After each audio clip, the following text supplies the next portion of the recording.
Guess I can barely. Oh, let me just boost you really quick. That's why I can barely hear you. I'm not boosting my hell in the headphones. I was screaming over you the whole time and you couldn't even hear it. I was hearing you, but you weren't screaming. It was like you were going in and out Oh shoot! Hey everybody, welcome to another episode of our weekly podcast of Anime4ALL. We're here with my co-host to review episode 5.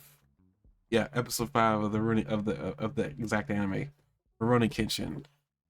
Title of it is And Then Another. This is the one, just the DJ Khaled one, another one. But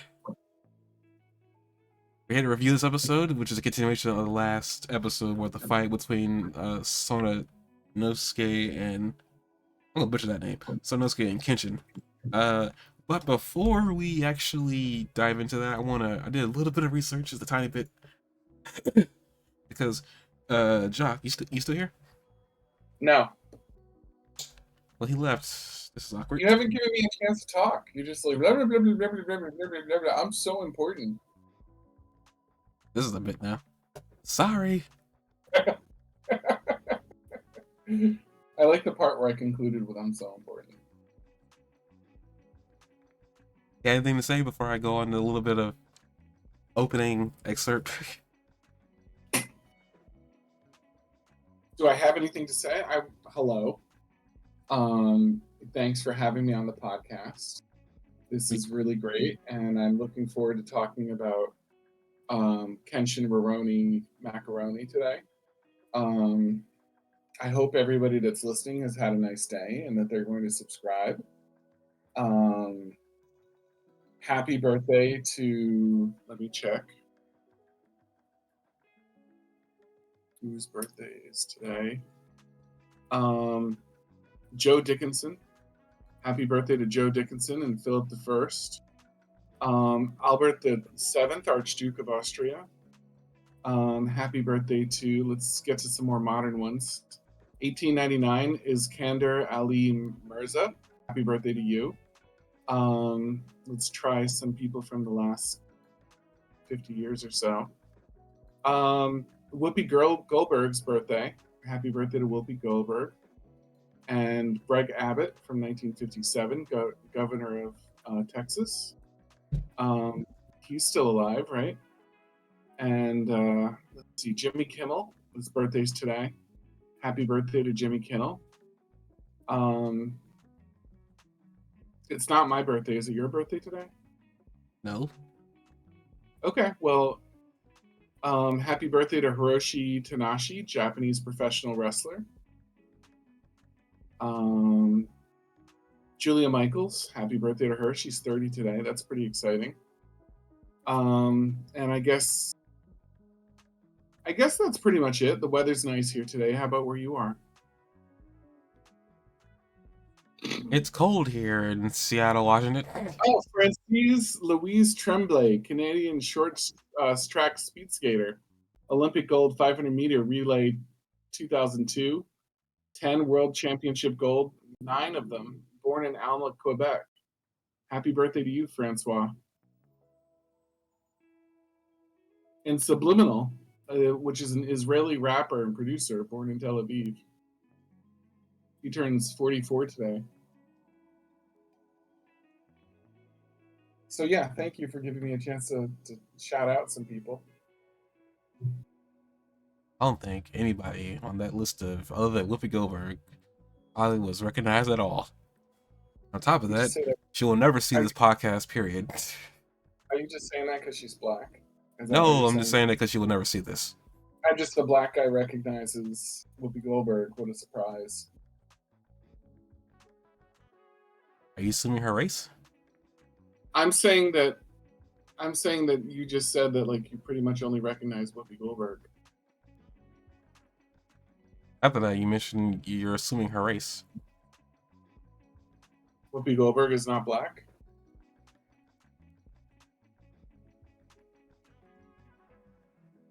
You sounded so genuine there. I'm just trying to figure out where you're going now. Like I feel like you're putting something down and I'm not picking it up. Okay, we're gonna move on past that. Past, I guess, sponsored content. Now, what I wanted to. I was trying to, like, a good radio host would start out with something like that in the morning. You know what I mean? Make everyone feel good, kind of wholesome content like that. Don't you think? I guess if we were doing this in the morning, or not. Well, we don't know when they're listening to it. It's a podcast. True. It's not like you've got somebody in your lobby listening, right? I only have a lobby. Exactly. Okay then. Man. Did I break your rhythm a little bit? I'm sorry if I did. No, just I started coughing and I wasn't expecting it to. Okay, I don't mean to break your rhythm. I'm sorry. I guess we'll just jump into this part of the this little excerpt. I wanted to actually address something that I wasn't aware of until I looked into it, and I know you asked about it, considering Kenshin's abnormal swordplay. You wondered if there was ki in this world. Oh yeah.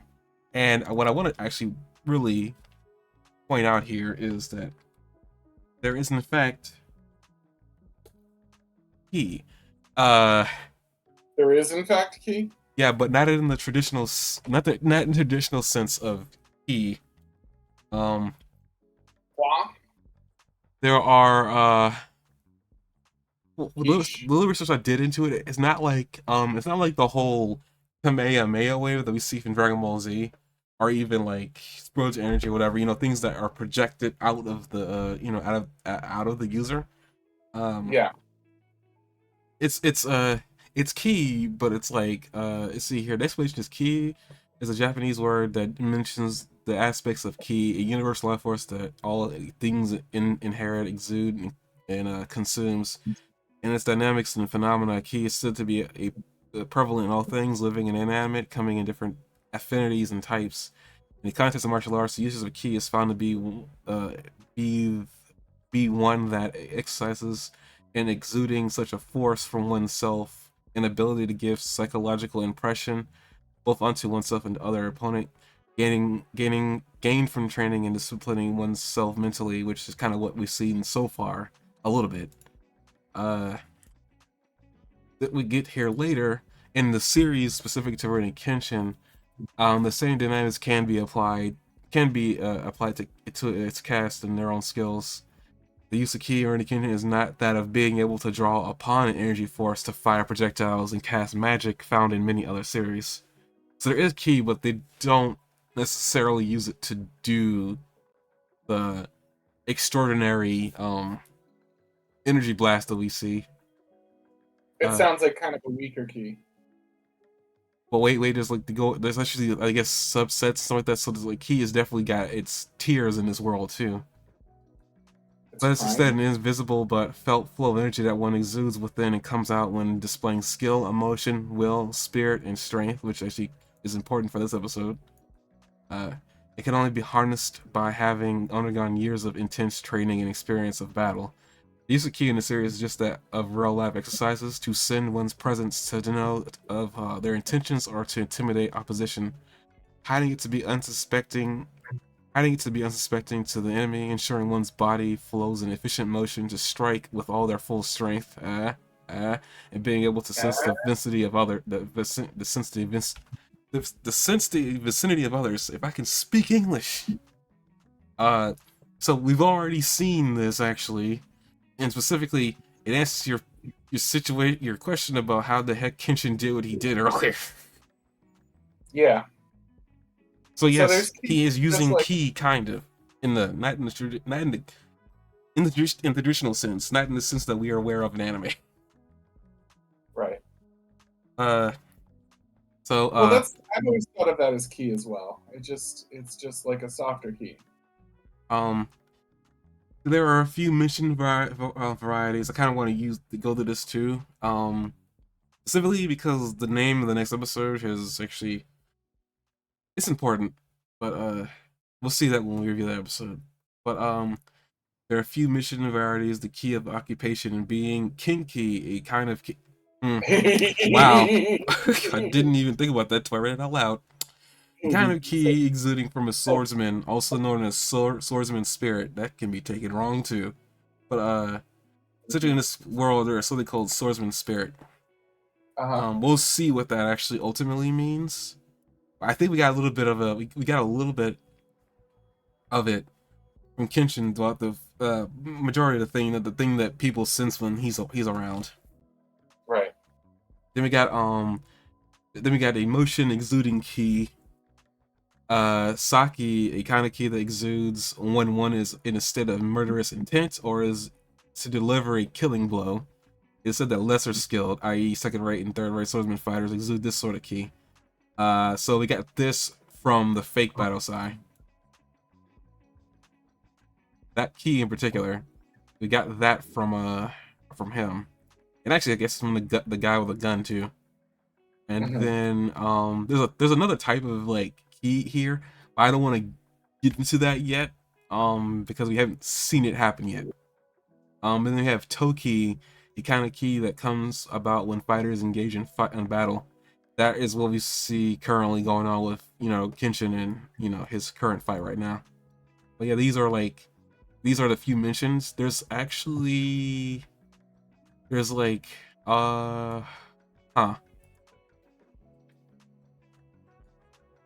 don't know if, I guess at some point you would expect it, but I'm not entirely sure. Actually, I guess you could say with the wind that Kenshin pretty much throws around, there's something called elemental resonant key, and it's like when it's shown that one the kinki we talked about earlier, swordsman spirit, has been shown to harmonize with elemental phenomena that is closely in affinity. So essentially, if your swordsman spirit is strong enough, and you're able to manifest an element. I'm guessing is basically what they're saying here. I don't know if the elements are real or not, but but it's like I'm guessing it looks like you manifest an element. I think it's real based on the character I'm thinking about right now, but I'm not totally sure. I'm not sure how they're gonna explain it if they ever explain it. Oh, never mind then. They actually literally just named the character I was thinking of. Never mind. So, yeah, elemental key is real. That's kind of why I didn't want to say much. I wasn't sure if I wanted to, in the worst way possible, spoil that for you because I'm not entirely sure. But as far as I know, there are elemental things in the show. I'm not sure how much of it is elemental, but there are some characters that do display the ability to do certain things. But yeah, like that's character. He's a part of an arc that I'm actually really interested in seeing how they do, but we'll see. He's a part of the first arc too, so the first real arc fighter, conflict, I should say, the first real conflict that we have. And pretty much styles and abilities they use key Hiten Mitsurugi or Mitsurugi Ryu. So yeah, what Kenshin's doing is based off of his swordsman spirit. That's pretty great. So there is technically key in his universe, so that answers your question about like if he's actually doing something supernatural here. Yes and no. It seems somewhat rare, but it seems like it's pretty on the mark. They only named like 2 things, but I'm pretty sure there's more. Based on what I can tell is ultimately to take away from this, so that way you're prepared for the future. If there's a swordsman or any character that's like very very strong, expect key to follow. Essentially, I guess basically is what the takeaway from this is that if there's a really strong fighter, or Kenshin says that someone's really dangerous or really talented, I guess expect key to follow at some point if they're as skilled as Kenshin is alluding to that they are. Right. But yeah, I wanted to. I was thinking about that earlier. I was like, I wonder if we could find out there's key in here because I was like, based on the fight that he had with Sonosuke, I was like, geez, maybe there has to be key at this point because I'm not entirely sure. But you got your answer. I wanted to actually like open up with that just to prepare for the future. No, I appreciate that a lot. Yeah, that kind of like layers out. So I'm guessing we'll see more. I'm guessing we'll see way more like. Now we get to the point we're gonna see more unnatural sword fighting techniques. Now I'm guessing at some point, but we're at this point. But I guess we could open up with the episode. We're back with Zanza and Kenshin's fight.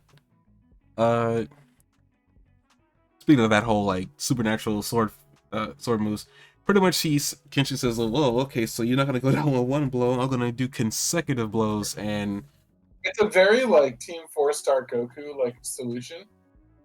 Like if I hit you once and you didn't go down, I am going to try hitting you a bunch. You know, and then like it seems very Team 4 style flavor Goku. That's all. I don't know. I mean, he called it a technique though. It wasn't like it's just like him swinging his sword. Well, I mean, it is he can swing his sword, but Do you it's a remember Goku? technique. It's a technique from his sword style from the sword style that he practices. I know it seemed overly simple to be like I'm going to attack you a bunch of times if one time doesn't work.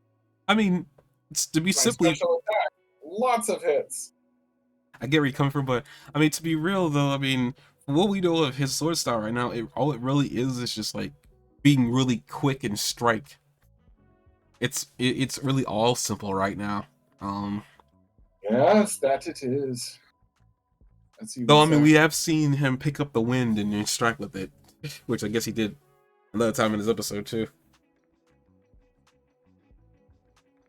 But yeah, like Kenshin's very fast. I mean, so is Zanza at this point. I'm gonna start calling him Zanza to make it easier. But at some point, he stopped being called Zanza because he doesn't have his sword anymore because Kenshin broke that thing. That poor weapon. But after he hits him and then sends him on his back crying. Huh, what? Kenshin's weapon, Kenshin's weapon took a lot of damage in the last couple episodes too. Part of the hilt was damaged, and the sheath was damaged too. I mean, we're not. Well, wait, does he get shot this early in the episode? No, he doesn't. He doesn't get shot. His sword gets shot. He That's also blocked what it does he with get? his sword. Does the gun get pulled on him very early on in the episode? I don't remember. Does it? Not super early on, but he does get pulled on him. It's fairly like in the middle of the episode. Well, I It mean, yeah, I happens. mean, his sword's obviously going to take damage, but he's obviously going to have it repaired. Actually, I think he already had it repaired by the end of the episode. Yeah, Which is, but at 10:25, you saw that, like, you know what I mean. That it was just interesting to see like I said in another episode, like interesting to see damage dealt. well, I mean, the only way for a swordsman to fight is with their sword, so that's the one thing you probably can't strengthen. Well, depending what world you're in, you probably could strengthen that thing supernaturally, but we're not in one of those worlds.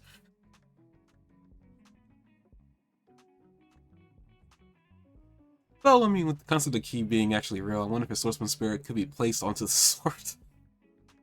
Yeah. That is so silly, swordsman spirit. I know that's what that is, and I'm pretty sure I've seen that in other shows, but it's just kind of funny that this is pretty much where it's like taking the, it's in the forefront versus it being on the side. Yeah. But he knocks him on his back, and Zanza is now dreaming. Well, he's right now like half unconscious, I'm guessing. As we learn about his background, we have a flashback to when he was a part of the Seikeiho army. In your notes here, you have Vanguard of the Imperial Army sent to give the word of the land tax having order. Mostly So I affected. looked Was at this real? Did this happen in real? Did this happen really in Japan? yeah. So what happened? It's basically the story that they say there, but it's a little bit more fleshed out. And the land tax having order. If you Google that, you don't come up with anything. But they created this army built out of like commoners and things like that. And they talk about three different divisions and what happened to them, and in the history that I read about it. And I guess the first order went out, and they would send them out, and they would sort of be like propaganda machines. They would give them news to spread about promises the government was making, like tax cuts and things like that. Not necessarily the land tax having order, like specifically, seems to be not necessarily true, but I can't confirm that that specific thing never happened. But tax breaks and things like that definitely were part of the list. And that's why I said mostly real fake order. Like as far as I tell, the land tax having order is not a real a real thing specifically, but they did promise lots of tax breaks and things like that. But it became very clear early on that they weren't going to be able to keep their promises, so they needed a scapegoat, and they took the first force of them and the first unit of them, and basically called them Hey, in. wait a And when they minute. came, What year was this flashback happening in? 1868 was the when the army was formed. Wait a minute. No, you continue. Sorry, I'm just looking at something real quick. It's all right. So basically, they had a situation where they didn't.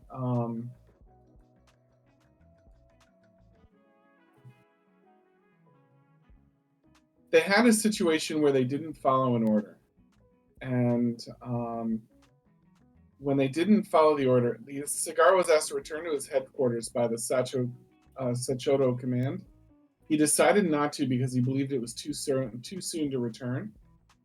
And then this, along with a bunch of other things he did that where he kind of went a little bit rogue, led to the forces turning on his unit.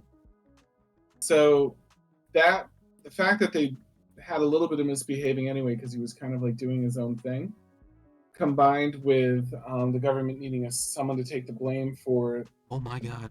tax reduction promises, caused them to call them in. When they came in, they made the leader of it, the leader, which was Captain Sagara, basically watch as each of his people were beheaded until finally at the end of it he was beheaded himself.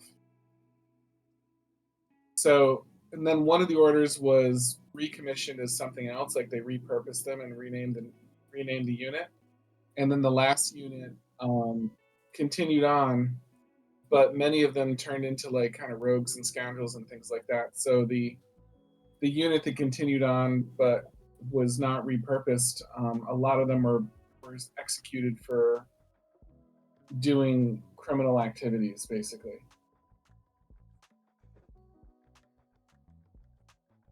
What am I godding about? Sorry, as you were talking, um, well, I found the real life equivalent. The what equivalent The real life equivalent, of um, what? of this army. Uh, That is the real life equivalent. I have it linked in my the Seiko Hotai army. It's in my notes.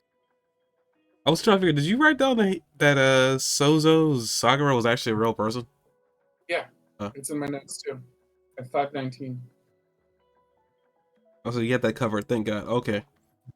Jesus Yeah, Christ, he died well, at 29. he was a real person. Yeah, 29, and it was interesting because he had a little brother. I'm sorry, he didn't have a little brother, but one of the leaders of the other ones was in there with their little brother. And I know that it wasn't him that had a little brother, but I thought it was interesting that one of the other characters did have a little brother, and that I wondered if they pulled that as inspiration a little bit for when they made the character Yahiko. I'm sorry, not Yahiko. Sagara, Senosuke Sagara.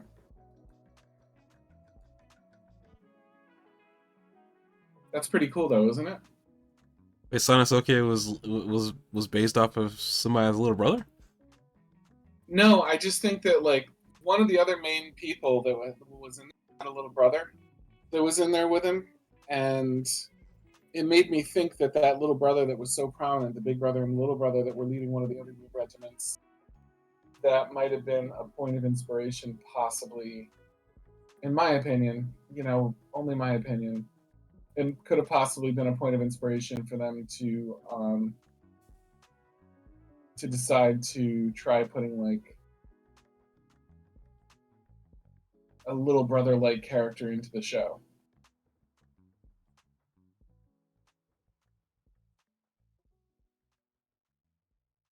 You really use that name like in a lot of fictional areas, actually. Sagara. Probably they used it in Common Writer, one of their iterations.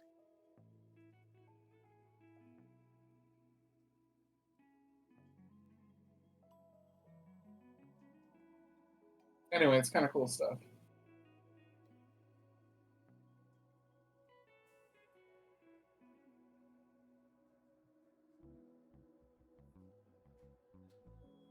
You're like mesmerized in the background. Sorry, no, I'm looking at something about Sonosuke.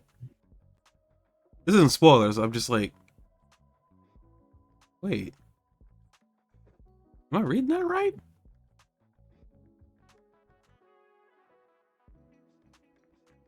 Uh.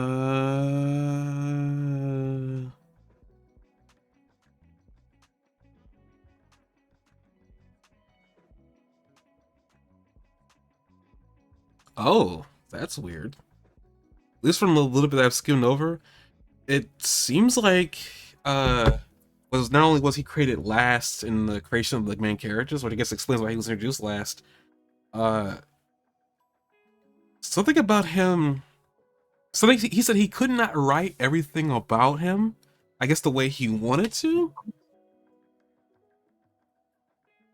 Wait, let me look at that again. That is strange. The way it was like written was kind of strange. Like it almost seems like he's more important than I realize. To the story, I mean, anyway. Sonosuke was one of the last major character figures of the series to be created. Watsuki created him to be Kenshin's best friend, who was willing to punch him when he's sad to make him wake up from his sadness.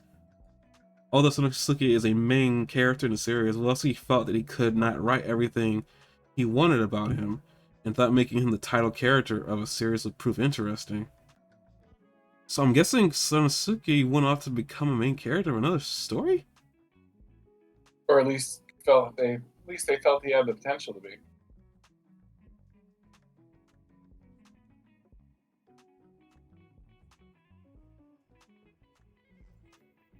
It is based on a Sensugumi member, Harada Sonosuke. Who is this? So this person existed. Was a Japanese warrior, samurai, who lived in the late Edo period. He was the 10th unit captain of the Sensengumi and died during the Boshin War. So the guy that he's based off of was a samurai? That is totally different than how I remember seeing him in the original animation of this. Oh yeah. That is weird. I guess that explains why he had the sword. I thought that was curious. He doesn't have it anymore. That's for sure. That thing is in the ground. He chopped it in half a little bit. That is weird. It was an antique too, so there again it goes back to that recurring theme of the fading away of the culture, because that was an antique sword that got cut in half in that battle. Well, I guess he pretty much. I guess the one thing he used for inspiration and wasn't the samurai part of this guy. His what he did was probably more important to what gave inspiration to him. Because like, I can't imagine this guy being based off of samurai. He doesn't seem like it. Okay, well that's explanation enough right there. I was not aware that he was based off a character. He was based off somebody that existed during the Boshin War when all those events happened. Which makes sense as far as his backstory. Okay, that's cool. Okay. Sorry about I didn't expect to run off into that there. I apologize. All right. I look up everything, so I came across it and I thought it was pretty cool. So we learned everything about Sonosuke's background. He took the captain's last name because he wanted to, and apparently I remember there's something in Japanese history about like, or at least in history in general, about like last names and how at one point they were only given to people who had money. I think is what it is. You probably know more about that than I do, but I think in a lot of cultures, I don't think it's just that. oh, that's what I'm saying in history in general. I wasn't saying just in Japanese. I'm just saying that in history in general. Yeah, because like I mean, if your last name was Baker and then your dad was a baker, Smith, your dad was a blacksmith. Like there was a lot of stuff in other cultures, like European, for example, that where you didn't have a last name for a long time. I just thought it was kind of interesting here that, well, apparently we also learned that he's the son's was also a farmer's kid. That was interesting. I guess it makes sense. He had to be. I guess he had to come from somewhere, but it's just interesting that they decided to drop that there. Uh, about that kid that he was with, that was the same age.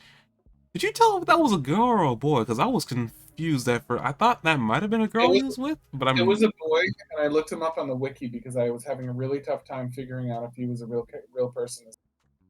He's not a real person, but it's a male, and he'll have a story later on in the series. Like and he becomes a character. I don't know if so far he becomes an important character, but he will be a character later in the series. Well, But I mean, I figured as much because he survived all this, but okay. I wasn't sure if it was a girl or boy because, like, I was like looking at the eyes to see if I couldn't get like a visual from that. It didn't help because like Zanz's eyes were also kind of like in that wide shape. They weren't like contorted yet. So right, so I was like, okay, like I don't know, I can't tell if that's a girl or a boy. They have the eyelashes, but those disappear on him when he gets older. So okay, I thought it was a girl. I was like, I wouldn't have been surprised. This is the kind of thing they would have done too. If just androgyny is kind of common in Japan in Asian culture, but animation. well, yes, there's an animation, but yeah, basically he learns a lot from his like his captain saying that he wants to help see peace, and he doesn't care how long it's going to take. Unfortunately, he doesn't get to see it because he gets his head cut off by the Yeah, government that he tried to serve. that'll kind of ruin your day, huh? Well, I mean, ruin your day, you're dead. That's what I mean. Like it's a bad day. Once your head gets cut off, it's a bad day. Bad day, but you're dead. Yeah. I don't think there's a day to be had, bad or What good. what kind of a day where your head gets cut off is a good day? I'm saying I'm I wrong. mean, none, but he doesn't have a day. That's what I'm saying. Like, like ultimately, it really matters to him that much. I mean, also it looks like he was beat up kind of before he cut his head off, so that was strange. But at the end of the Yeah, day, that that make it a good day for him that that he was beat up first. Does that make it better? no, I'm just saying that it No, I seems don't. kind of weird. This is like a weird detail. They decided to instead of just completely beat him, they decided to beat him up first. Uh, but we first like that's pretty much what taints Sagara's impression of the imperialist army, which I mean, he has a right to be have his image of that tainted because uh, no one from that army showed him any kindness or whatever. It's kind of interesting too that because they were a fake army, quote unquote fake army, they had to wear and because they were traitors, quote unquote, they wear that bad. Well, at least he wears that bad symbol on his back as a way to remember his past and also remember the guy he looked up to. Yeah, I thought that was pretty cool. So like it's kind of more like a joke, but at the same time he's like using it to remember his past, which yeah, it's really cool. Uh as that is happening, as he remembers what happened to his mentor, he gains a second wind to get back up on his feet, which shocks Kenshin. And I guess at that point, like he's exuding that key we were just talking about earlier too. So I'm Yeah, guessing the swordsman's kind of like spirit. higher than ever all of a sudden. I'm guessing the swordsman's spirit is, I guess at this point he is a swordsman, so I'm guessing the swordsman spirit thing would have been applying to him too. I guess. But yeah, he got a second win. He was able to fight, and essentially he starts spinning the sword above his head, which at first seems like a dumb idea, but actually centrifugal force would laugh at you. I just felt like it left his whole body open for an attack. Well, I mean, obviously, but I mean, if we know he's not slow. The only thing that's really making him slow is that giant sword, but we know that he can swing it. Granted, he can only swing down and to the side, which Kenshin already made really relevant, and kind of laughed at it a little bit. Uh, I guess speaking of Kenshin here too, I want to bring up that, like this entire fight. Before Kenshin always, I mean, and it's not that he is a dope. he just likes playing the dope, but he plays that role so often that when you see him actually kind of like know what he's doing, know what he's talking about, and being serious in a fight, it's kind of strange, kind of. At least to me, it was. I mean, even It's very. I'm not saying this to troll you, but I'm saying it's very Goku because Goku was kind of like a hillbilly. You know what I mean? Like kind of character, but then like and this character has that kind of hillbilly voice moment. Do you know what I mean? Where he comes in with stuff like that, but then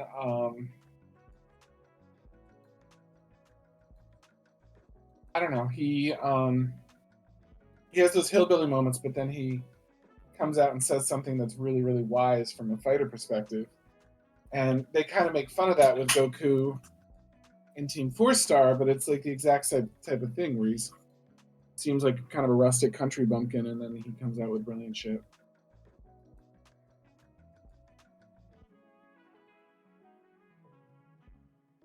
I mean, yeah, I just kind of, I mean, even though he doesn't stop his speech pattern of like that, that it is, or sort of say, I guess is the best way to put it, sort of say, when you're not speaking in your actual language. Which I'm actually kind of curious.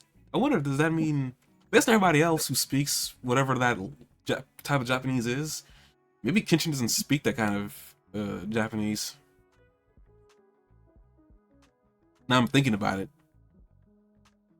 I thought it was weird that he always would say "sort to say," and it's like, huh. 'Cause I remember I'm thinking about somebody else who doesn't speak a certain language, like English, for instance. He speaks French for the most part, but like he's learning English, and there's a word he's looking for. He'll kind of like throw throw a hand out there and then come back with sort of say to say like I think this is what I'm trying to say here. So it's possible that maybe, I mean, the country bumpkin thing probably lends some credence to that, but uh maybe there's a type of Japanese that he's more fluent in, but he's only speaking in this Japanese because it's probably the most common, I guess, Japanese to speak currently in the Meiji era. So let's not thought about that now. But I mean, yeah, when he's speaking, he kind of gets serious, and he even turns his like sword to the side that ain't blunt, Uh-huh. and it freaks everybody else out. I was like, prepare to see a lot more of that, like in terms of him turning his sword to the side and people freaking out over it. It happens a lot. But I remember, they get in that fight. Sonosuke comes in for the slash. Kenshin blocks it with the sharp side of his sword. Turns the sword around and breaks the sword in half. Bye bye, fake sword that doesn't exist in real life. You seem like it's not gonna. You seem like you're not gonna miss it. From what I remember of his character, none of the fights that he's in the future have him with that sword.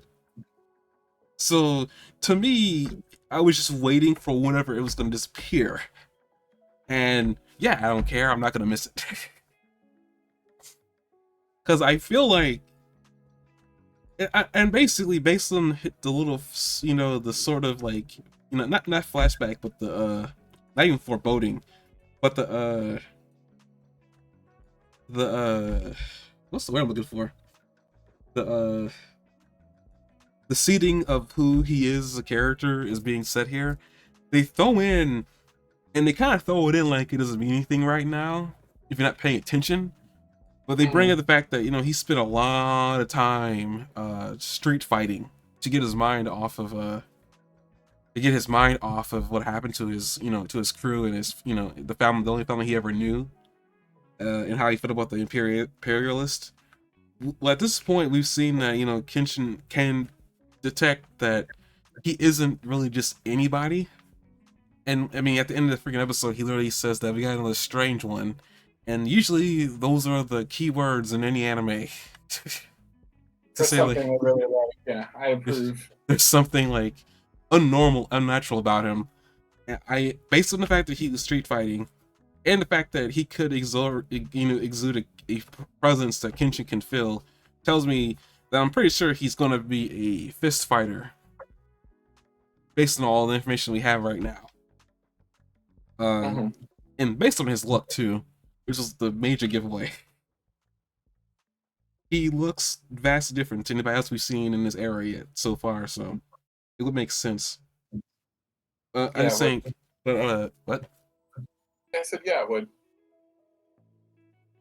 So I'm guessing. I mean, I'm not sure we're gonna, based on the way this world set, I don't think we're gonna see like Key Blast, but I'm guessing he'll have his own way of like, uh, his own way of like utilizing the key of this world in his own unique way. I'm guessing. I'm hoping. I guess the best way to put it, we're gonna draw Dragon Ball Z Revelations. It's about how I felt about him as a character. I think the best. Dragon's I think the Dragon best. Ball Z parallels. Yeah, Dragon Ball Z parallels. The best parallel to me. This is just my parallel. This is my 2 cents. This is just how I feel. Um, I feel like, and this is probably gonna cause you to laugh, but I'm gonna say it anyway. I strongly feel this way. I feel like he's Yamcha done right. Uh, he comes in, he comes in stoic, cool, confident. I like that about him. He has his own way of doing things. He's kind of a dimwit, but like in a, well, not a dimwit, more he's kind of like a goofball in a kind of like a charming way for some strange reason. He's a good guy. He's got his head and his shoulders. He's had a tough background. People probably wouldn't take him seriously just based on his looks. So, like, to me, it's like he's Yamcha done right, and if the creator, when the creator cares about the character, versus just using him to, for one series, and after that throwing him to the wind after the second arc of the show. Yeah, I'm looking specific at the Cell Saga, what they did to Yamcha. That was not fair. Poor Yamcha. Actually, specifically, what was not fair was that hole that he was in when he got killed by a Saberman. That was not fair. I liked it when Yamcha had to play baseball with people way more powerful than him. Do you remember that? I mean, the arc in Super. Yeah. I mean, when they care about Yamcha, he's kind of cool, and that's what I'm very upset about with him as a character. People make But fun that's of. what I meant. Like, it was funny, like, because he got completely trounced. Well, I mean, that's just Yamcha again. He can't have anything.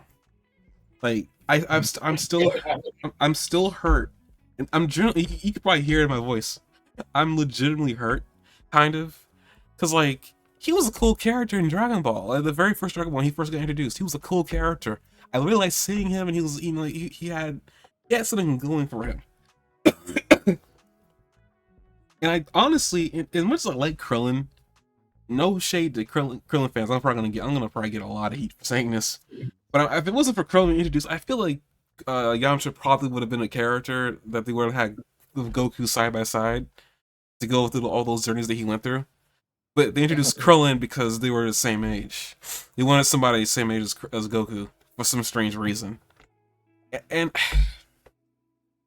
I really wanted to see him, like, evolve the Wolf Fang Fist, because that was a really cool technique that Yamcha had. He doesn't do it anymore because he doesn't fight anymore. But I feel there was potential for that technique, and I was so upset when we saw what happened to Yamcha. Aww. Like, I hate the fact that, it's clear that he's not taken seriously. Akira doesn't care about him, obviously. But why? Like, let the guy be a baseball star and just live his life. Why do you keep bringing him in just to kick dirt in his face? That's really what he's being brought in for. Like, he was there, before I get off the Dragon Ball, I'm just saying, I just gonna have my rant for Yamcha here for a minute. Like, I see you, man. I know people like to make fun of you, but I see you. I just hate the fact that, like, the Dragon Ball Z started.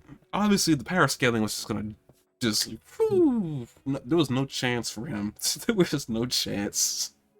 Krillin had more of a chance than Yamcha had, and that's the weird thing. Yeah. I hate it. Krillin would have a good time sometimes. Krillin would, like, hold up sometimes fairly well. I mean, Krillin was one of the second characters that was able to stand up to Goku in a fight. Yamcha did that.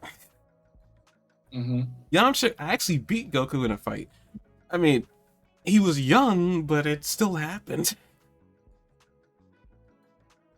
That's why I hate it. It's like, I feel like I feel like Krillin being the strongest was just something they had to say for the strongest human. 'Cause they had to say because Krillin and Yamcha hadn't fought in years by that point when they brought that up. Eh, I hate it. Like I legitimately hate it. It's like it's one of those things like cool, Yamcha's the joke, but he wasn't. It didn't seem like he was meant to be. Something happened. Plans changed.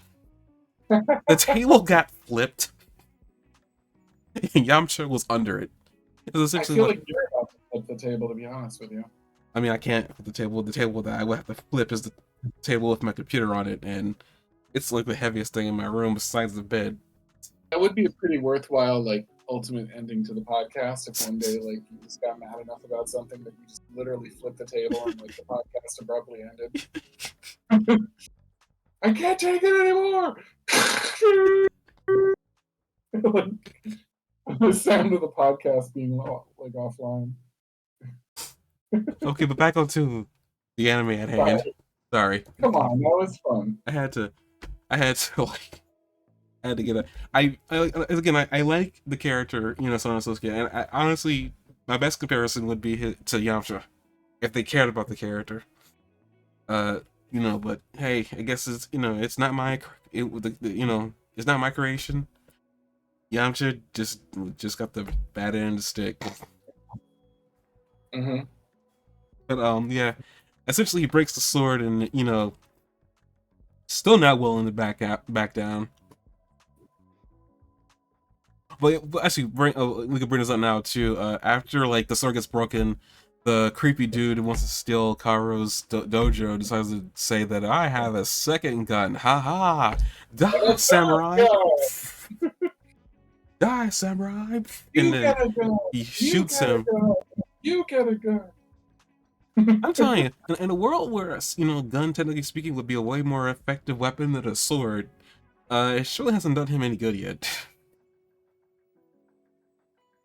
In all reality, that gun would be way more powerful than a sword, because Kenshin's unnatural. Of course, he could block it with the hilt of his blade. It's like the split second that it took. I still can't believe how fast that was. Like, it looked like he shot him, and then it's like he gets back up and he just shows the sword, and he just has the hilt fall off. I'm like, that sword needs a doctor. it needs medical help and also psychological help. I'm telling you right now. The sword needs psychological help. Did you actually just say that? Listen, like, that sword is an unwilling participant in Kenshin's BS. It's an unwilling participant. I know it's inanimate. I just wanted to point that out. It's pretty funny. Because if that sword had a mind, I would laugh at the things that it would have said. It's just like, you just have a conversation with it in the background. It's just like, what's wrong with you? I've seen things, man. I've seen things. Like, did you know that all the nerves that existed in a human arm? As I do, I had to count every single one of them suckers when I was going right through them. It's like, did you know that there's a bone at the center of the leg? It's like, you're in rare form today, sir. But with that, he blocks the bullet and essentially threatens, Yahiko and Kairo, and Zanza in a rare moment of like chivalry, helps him out by blocking the gun with his blade that's already broken, sending it flying into the dirt. I'm just like, this guy, like, he is scummy.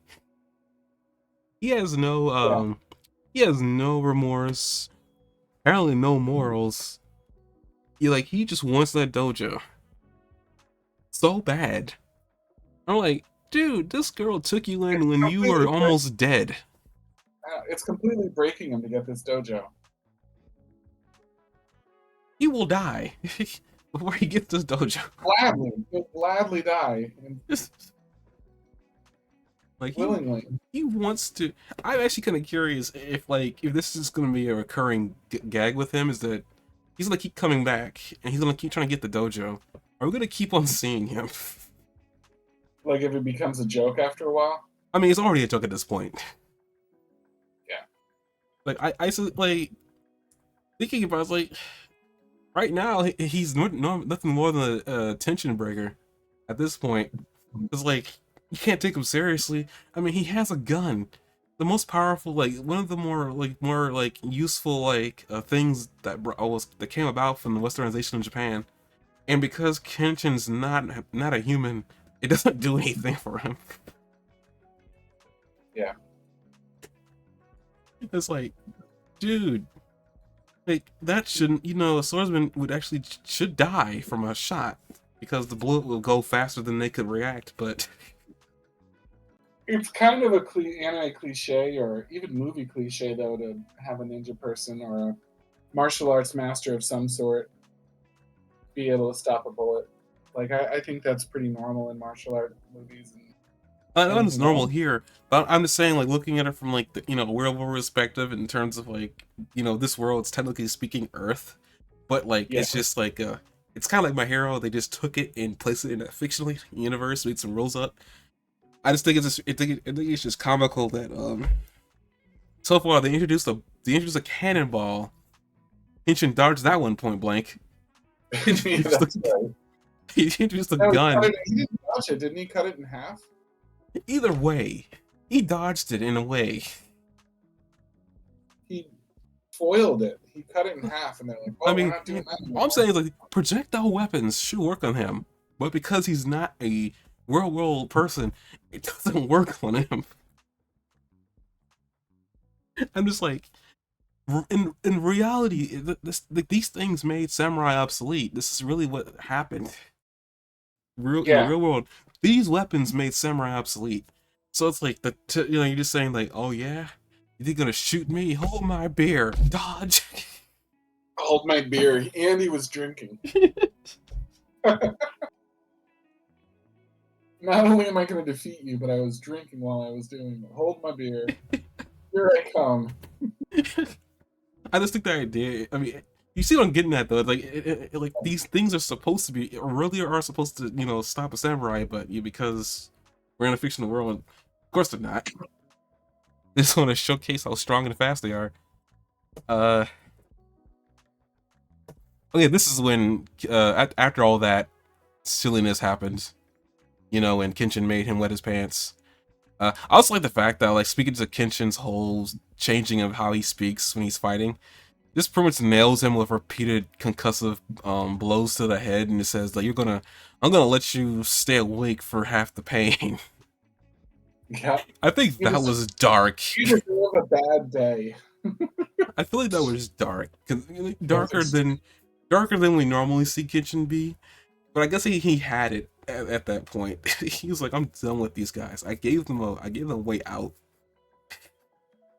and the show tries to kind of pawn it off a little bit like it's comic relief, but it doesn't feel like comic relief.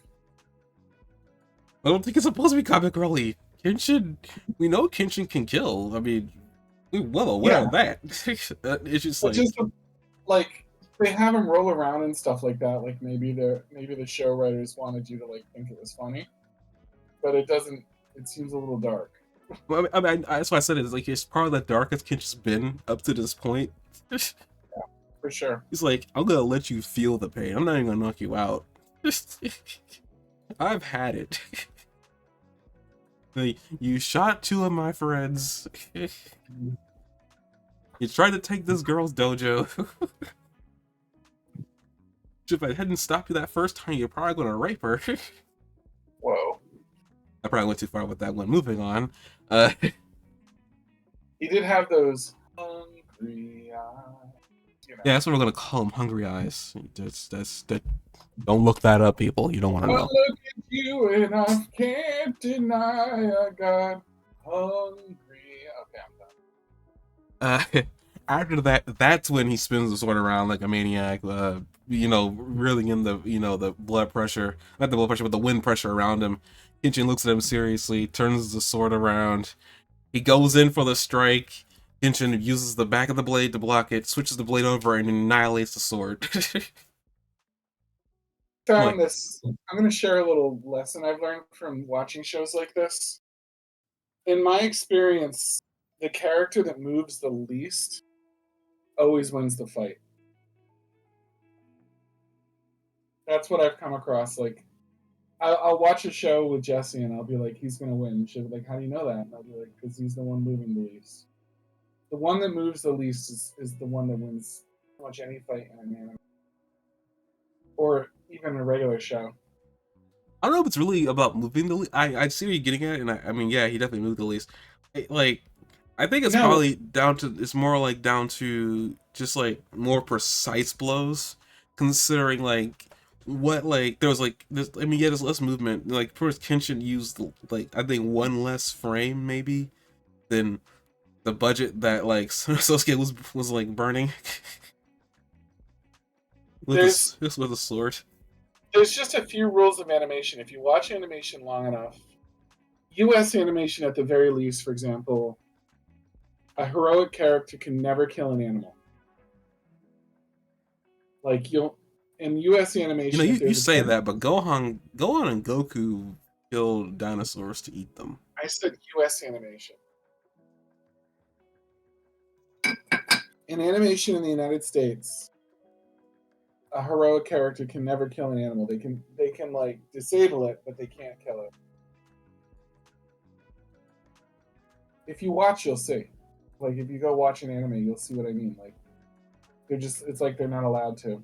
There's some rule that that happened off screen or something like that, but they're not allowed to. I mean, the role that everybody says is just they're the good guy. They're not supposed to kill.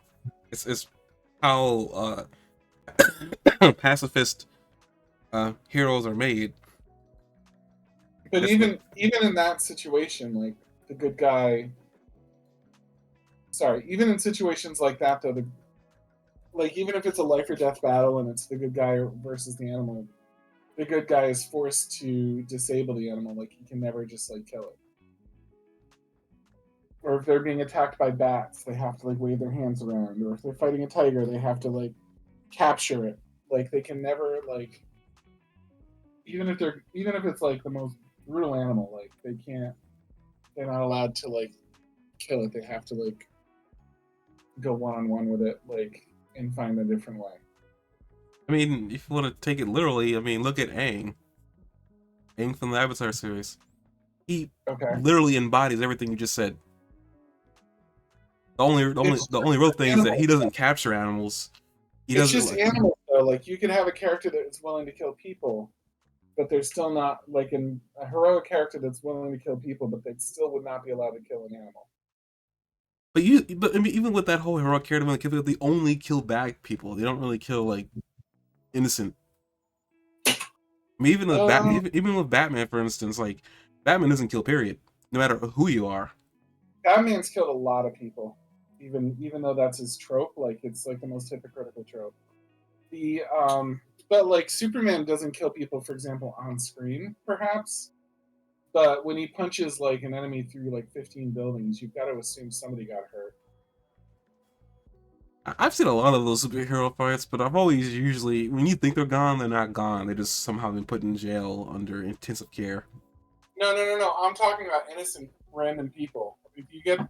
If you take like if Superman takes Darkseid like he did in the conclusion of Justice League Unlimited, the last episode, the last fight, and he punches Darkseid so hard that Darkseid goes flying through like 7 or 8 buildings Isn't it and just lands. accepted that that building was empty?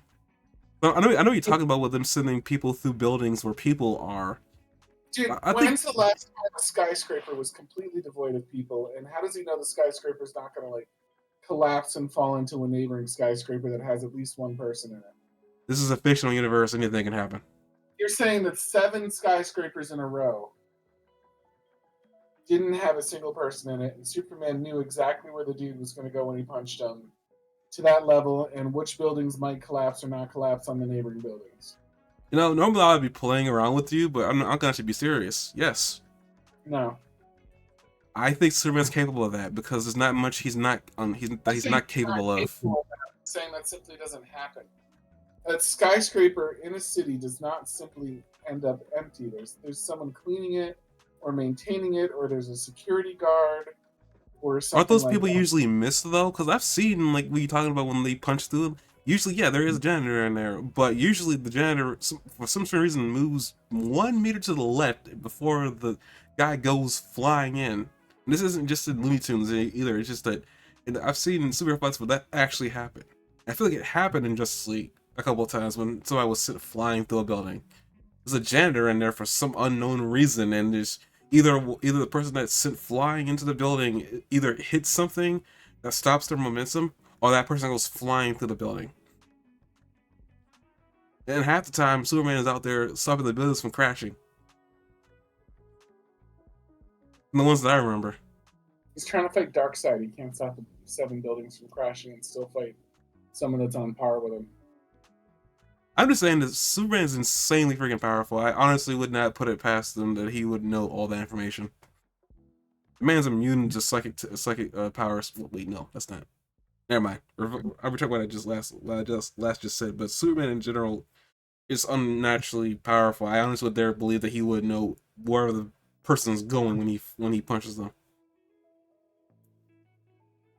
Half the time, I just see coming from. There's no realistic, but like also, what about Superman's world or the Flash's world or Batman's world is really really realistic. I mean, maybe the set pieces, maybe, but it's like it's still a fictional world. It's not really real.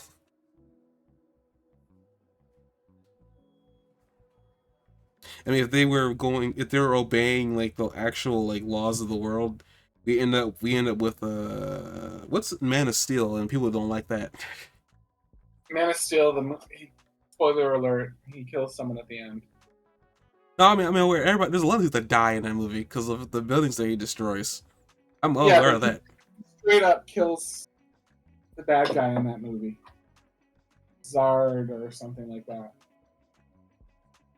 In the movie universe, I think they usually are supposed to kill in those ones because the actor probably won't come back or whatever. But yeah, they do kill in those if they have to. That's for sure.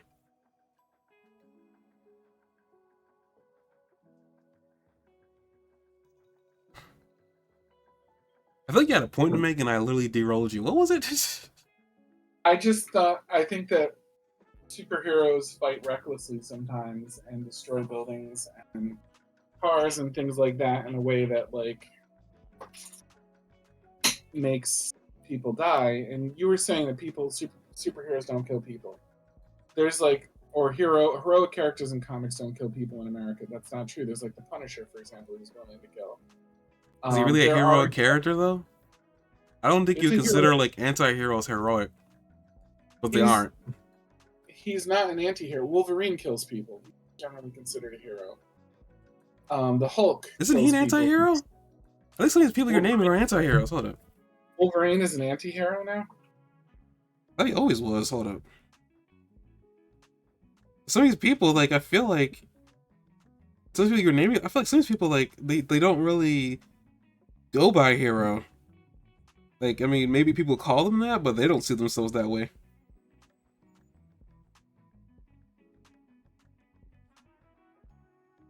Wonder Woman. Wonder Woman's willing to kill.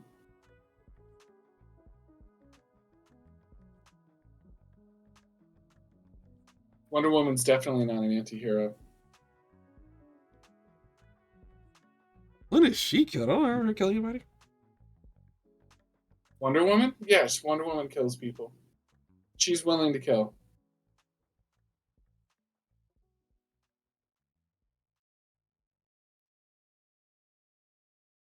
I'll probably check what Steve was like. Me heroes don't kill. I think there's like a subset of heroes that don't kill by principle, and there are other heroes. Well, they said they don't kill by principle, and other heroes that if they need to take out a life, they will. Mm-hmm. There are But those. they I mean, won't. they already had that whole storyline where there are some heroes that are willing to take out the enemy while others aren't. They've already Like, done that story.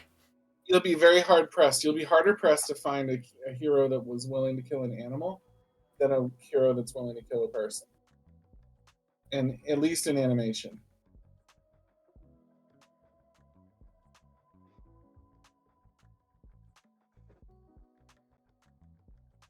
I mean, I guess I'd rather, if being real, I'd rather the character be able to kill and do it and be conflicted about it later, versus having the stipulation. Unless you're able to really write a good story around the whole idea that this character does not want to kill, either by doing what they do here with Kenshin, that he's already done it and he's pretty much made a vow that he'll never do it again. Yeah. And so far, we've seen he's kept up that vow.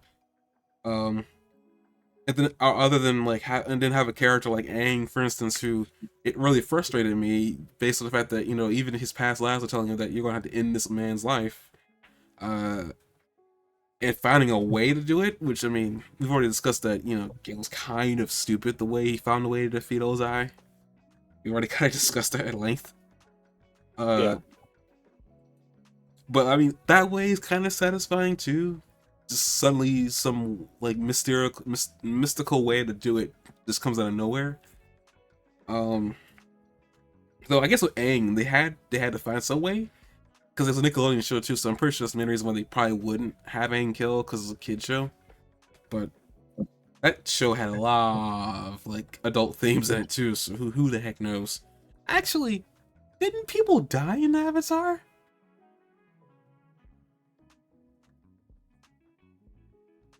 I can't remember a specific person dying in Avatar. That kid that got brainwashed in Ba Sing Se. Like, whatever happened to him? Was it like? He didn't die, I don't think.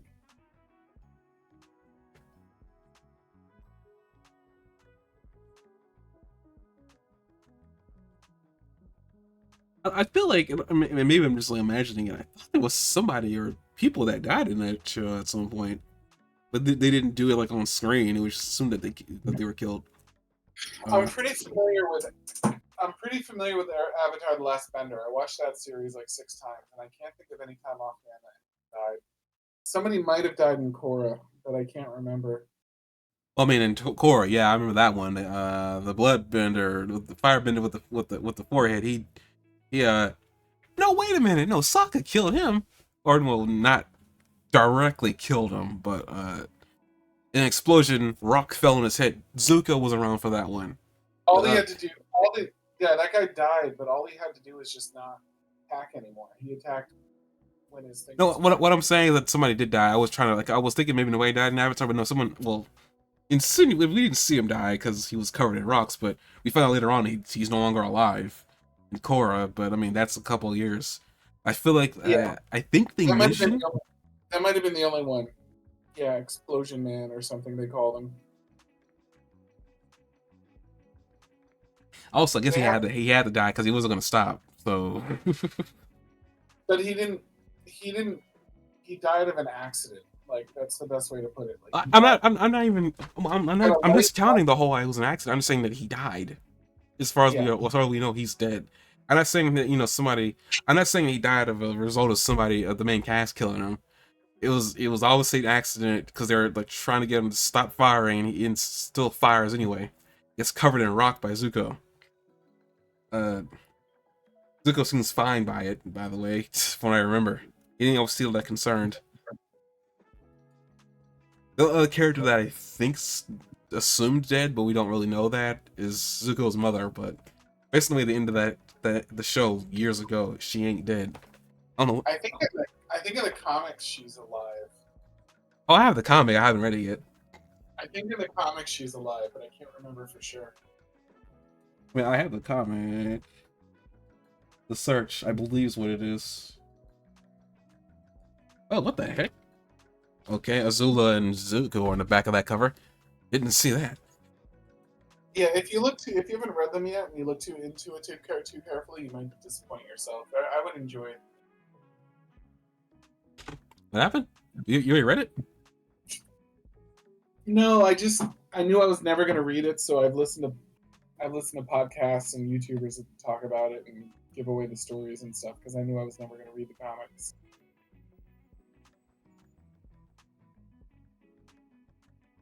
People say, I mean, I've always, this is in any media, when people are disappointed by something, I usually just enjoy it. So you never know. I never seen that. I mean, it wasn't like to me. It wasn't like to me that Zuko's mother was all that big of a part of his character. Yes, she's kind of like the driving force, but why the way he is, why he's the way he is. But I mean, that's mostly also due to Iroh, if She anything. represents his softer, noble like side that values doing the right thing over doing the violent thing. She's the reason that he had an influence in his life that was other than the one from his sister and his father. But it was mostly Iroh, though. Iroh picked him up afterwards after his son died, but at the very beginning, that's what gave him the potential that Iroh saw after he kind of adopted him later on. Okay, I I think always assumed that like he never had that much of a connection to his mother, based on the little bit that I was able to take from anything I learned about Zuko throughout the show. But okay, I mean, if he actually was able to be with his mother, that don't make sense. At some point before she disappeared and got exiled. But okay, back to the anime, which has got very little left for us to talk about. After the fight happened, after like the clash ends with Zanza's sword being turned into bacon, uh, pretty much Kenshin has a says like he has a couple words for him that reminds him of his old master, back when he was younger, and he first gives up and just falls to the ground. Basically admitting that Kenshin is exactly like that, like the guy he looked up to, and pretty much gives up after taking probably like 20 sword strikes to the face and body, and somehow still being able to stand up. And after that, we cut away to finding out that he's in the hospital, and he apparently won't be able to. Well, the doctors say he won't be able to move for like 3 months because of the damage that he was done to his body, and Kenshin feeling bad about it. I thought it was he's kind of like funny. up the next day kicking butt I was going in to the say same like they place with the same three thugs. Kenshin and the gang are now out going to the hot pot to have another, like, I guess lunch, I guess a rich lunch. And Yahiko was like, what again? And then as they're walking over there, they have the thugs get tossed out of the out of the hot pot place. And Kenshin's like, oh, what's going on here? And they all get afraid because they see him again. Like they say, like they get afraid when you see him. They're like, oh my goodness, and they run away. And then like Zanza's like, oh, it's you guys, and they're like, wait, you're up again? Mm-hmm. If I remember correctly, this is gonna be a gag with him. Never listen to the doctors what they say that he's supposed to be getting up at. He usually gets up much earlier than that. I mean, So he's 19, so he's gonna shake it off, you know. this is weird that he brought up his age here too. Uh, huh, that's weird too. I don't remember him being younger than Kenshin, but I guess he would be. He's a lot younger. It makes sense because of the 10 years ago flashback when he's just a kid, but other than that, it seems like But that's what he because doesn't I look placed him back anything. when he was with Kenshin around his age, but apparently not. He doesn't look anything like a 19-year-old. I guess the gag with him though. Mm-hmm. uh, but yeah, he's up and moving again, and then they all poke him like the anime gag, and he's like, one of my things I've been able to sell is that I could take a hit and still stand. It's like there he's grinning and bearing the pain, and he just walks off. He's like, I'm gonna be keeping my eye on you. Essentially, is what I expected is that he's gonna stick around to keep an eye on Kenshin to see what he's really about, because he's caught his interest, and he's no longer being called Zanza, because the sword that he was using to have that nickname is destroyed. Hallelujah. I mean, sorry. You can Indeed. tell if I like that sword or not. But Yeah, you and that sort of have words, it sounds like. huh? You and that sort of sword might have words, it sounds like. Oh, it's already we already have words. It's in a trash can. But he's like he's gonna keep an eye on him. He's gonna like I guess wander around. He's gonna go heal I guess over at his place. But yeah, he's around. And Kenshin calls him. We got another weird one. Like, huh? The problem is like, Next thing you know, he's over hanging out at their like dojo. So he's yeah, basically I'm like pretty sure he's another. gonna be over the dojo. I mean, there's no hiding that. I know he's gonna be over the dojo. Uh, yeah, it's like okay, now we got the fourth member of our cast. Like everything is situated. We've met all the characters that are important to meet right now. Uh, but yeah, again, I really like this character. He's definitely lived up to the hype I gave myself. Where I was like, yeah, this is cool.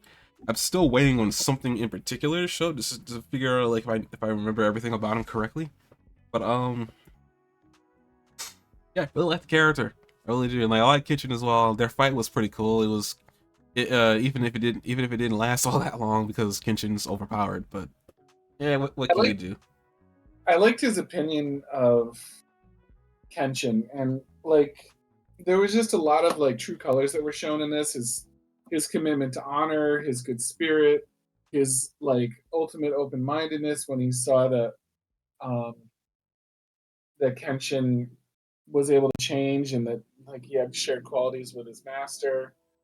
Um, there was, you know what I mean. There was the idea that and I've said this to you in many like previous animes that it seems like it's a Japanese theme for a good hero to be inspirational to others, whether it was Deku or whatever. The Goku like turning his enemies into his friends, Deku turning his like changing people, and you know what I mean. No matter who they are, like inspiring them and helping them become the best they are. There's been multiple other shows where you see that pattern going, and now we're seeing it with Kenshin. That Kenshin is like not just helping people, but he's also sort of saving people and helping them change. We've seen a thief turn into a heroic character. We've seen a brawler, like mercenary, like for hire, like turn into a heroic character. And yes, there's characters that like are irredeemable. You know what I mean? Like Kihei.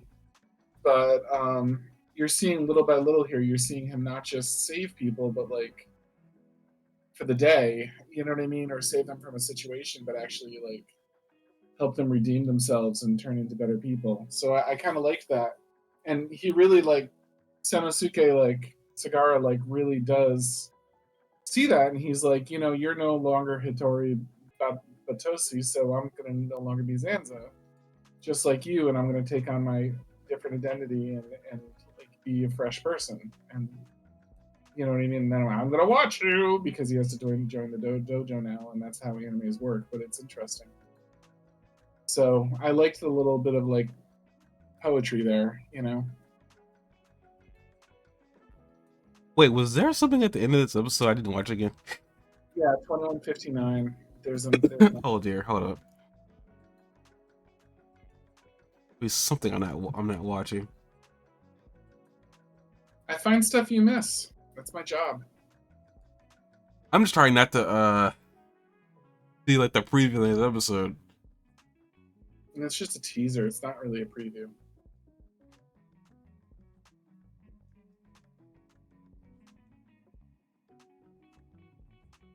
This guy's blonde, which threw me off because that seems to like apply not Japanese.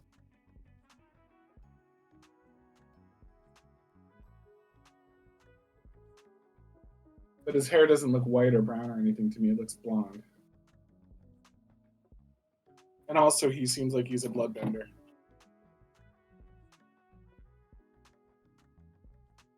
This could just be the samurai spirit thing we're talking about.